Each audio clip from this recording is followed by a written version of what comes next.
같은 프랜차이즈라도 빵집과 카페의 입점 규제가 다르다는 점 알고 계십니까? 프랜차이즈 빵집은 일반 빵집 근처에 문을 열 수 없지만 카페는 아니라고 합니다. 게다가 요즘엔 카페에서도 빵을 파는 경우가 많다 보니 형평성 논란이 일고 있습니다. 동네 빵집 경쟁력을 살리겠다는 제도 취지가 퇴색하고 있다는 겁니다. 유호성 기자입니다. 대전 만년동에 위치한 먹자골목.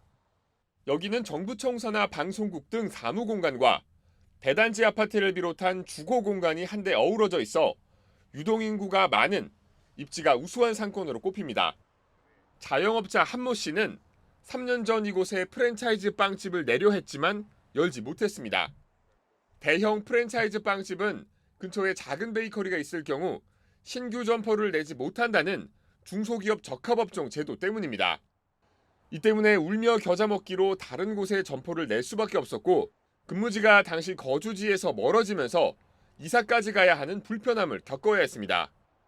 지금 하는 매장은 그냥 주택가에 있기 때문에 가정들 계열들만 이제 이용을 하시는데 이쪽은 오피스가 돼 있고 유동인구가 굉장히 많거든요. 그래서 이쪽이 되게 좋겠다 생각을 했었었는데 지금 하는 것보다는 그래도 적어도 50에서 80 이상은 일매출이 오르지 않았을까 생각했어요. 문제는 프랜차이즈 빵집만 새 점포를 낼 수 없다는 겁니다.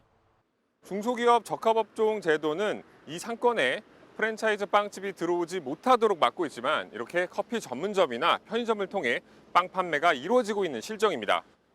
상황이 이러다 보니 1위 커피 전문점이 판매하는 베이커리 매출이 빵 프랜차이즈 2위 업체의 전체 매출을 압도하는 역전 현상이 발생하기도 했습니다. 이처럼 형평이 맞지 않는 데다 이 제도 도입으로 유의미한 경제적 효과가 없다는 지적까지 나오면서 실효성에 대한 의문도 커지는 상황입니다.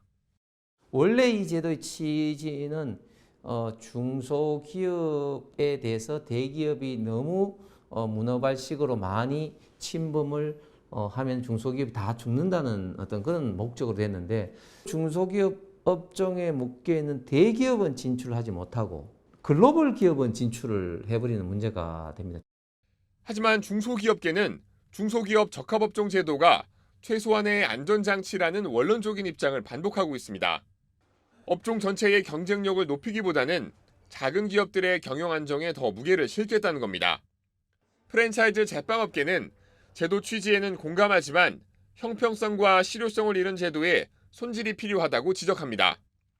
2013년도에 규제를 시작할 때는 빵을 판매하는 유통처들이 좀 많지는 않았지만 이제는 편의점이나 개인 카페, 쿠팡 등 온라인 플랫폼이 상당히 많이 빵을 많이 판매하고 있습니다. 이런 상황에서 오프라인에 있는 매장만 규제한다고 해가지고 과연 동네 빵집의 경쟁력이 강화될 건지. 중소기업 적합업종 제도가 동네 빵집의 경쟁력을 살렸는지에 대한 분석조차 이루어지지 않고 있어 이대로라면 제빵 산업 경쟁력만 뒤처지는 것이 아니냐는 우려가 나오고 있습니다. 한국경제TV 유호성입니다.